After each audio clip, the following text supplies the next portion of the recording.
I am Frederick Weems, and here is part 4 of things that happened to my mother. Love letters along the shore. In 1972, my parents did something unusual. It was a Saturday morning.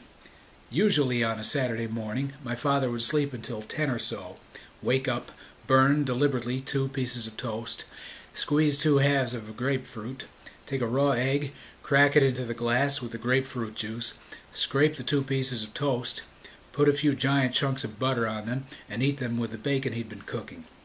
He'd clear his throat 2 times and turn to the Times op-ed page. He'd put Mozart on the one-speakered stereo system, sit in the soft blue chair and read more of the Times and then large swaths of something very heavy, medieval history, Joyce, Günter Grass, or, if he felt he needed a break, Anthony Trollope. My mother would have gotten up at 8:25 or thereabouts, taken a bath, and then gotten into the station wagon and driven to 3 or 4 garage sales. She'd be a full-time antiques dealer within 10 years, but at this point she was still marveling at what people were trotting out of their houses on weekends. Sometimes she'd take me to the flea market, but when she started setting up booths at these, my interest waned. I didn't want to sit in a folding chair negotiating with teachers on their day off over plates with chips in them. I didn't want to have to lift boxes of Majolica or Wedgwood. But this Saturday I was surprised to hear 2 car doors shutting. I went to my bedroom window and saw, through the gauzy curtain, my mother's car going out the driveway with my father in the passenger seat. They didn't do stuff in the daytime with each other. Dad didn't shop. They didn't tour garage sales together, so I knew they weren't about to do that. This didn't bother me. This sort of thing doesn't bother a 12-year-old.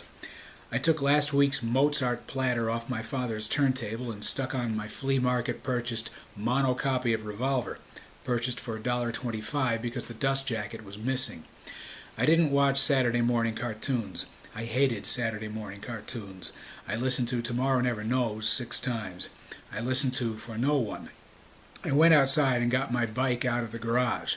I rode up and down the hills of our sidewalkless suburb into Greenlawn, where I bought 2 red-hot dollars for a penny.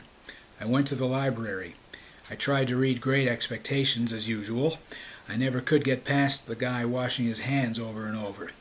I read some Thurber. I read some S.J. Perlman. I went back to the hobby shop and bought 2 or 4 more red-hot dollars.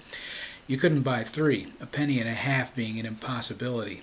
I probably bought a 45. What was out that year? Kodachrome? Probably. I still have it, even if it was from a year later. When I got home, there was a little burlap sack on the kitchen counter. Mozart was playing from the next room. Revolver was off the platter before I'd even taken my bike ride. I never left rock on the turntable. I was not rebellious. My mother was making a shopping list. "Fred," she said, "open the refrigerator."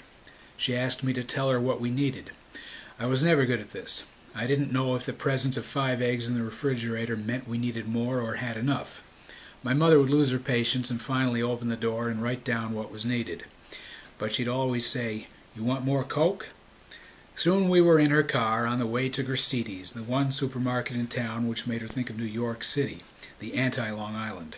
She was fond of it. "Sorry, Courtney," she said to my father before we left the house. "It's all right," my father said, trying not to show irritation.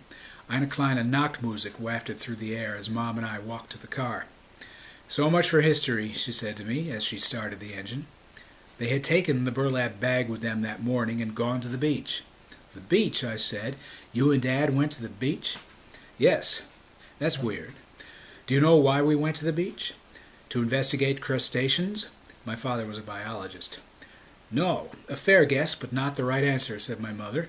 She honked the horn for an extended moment. "That car cut me off. You ran that light," she shouted. "A Mercedes, of course," she added. "Goddamn Mercedes drivers." "Let's see, you went to see someone toss the caber." Dad loved the Scottish games. "Another good guess." "What beach did you go to, by the way?" "Fleet's Cove." "Fleet's Cove?" I hated Fleet's Cove. It had no waves, just sheer drops and a rocky shore, hermit crabs and fleas. "Flea's Cove," I said. We'd gone there the week before. "Remember when we went last week?" "Yes," I said. "Well, remember after we came back I left the house a few minutes later?" "No." "No? Well, I did." "Aha. You didn't see the burlap sack?" "It was on the kitchen counter." Well, yes, the same burlap sack. But I had it last week, and it was filled with letters. And after we went to the beach with your friends last week, I got to thinking, and put my old letters from Hag into Mother's old burlap sack, and I took the sack with me to the beach and scattered the letters. Hag? Who's Hag? You've heard of Hag. Picturing Sea Hag from Popeye, I said, I haven't heard of Hag.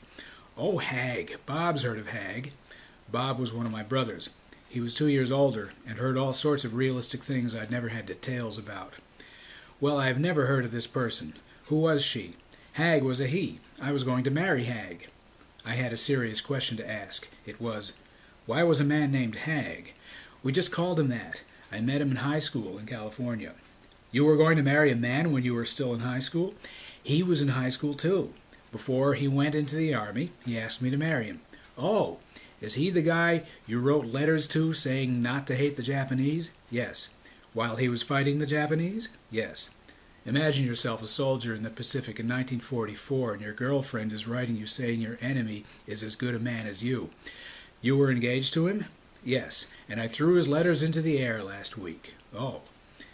Last night I told Courtney. He was furious. Well, he must be jealous of Hag. No, he said, you've thrown history from a primary source to the fucking wind.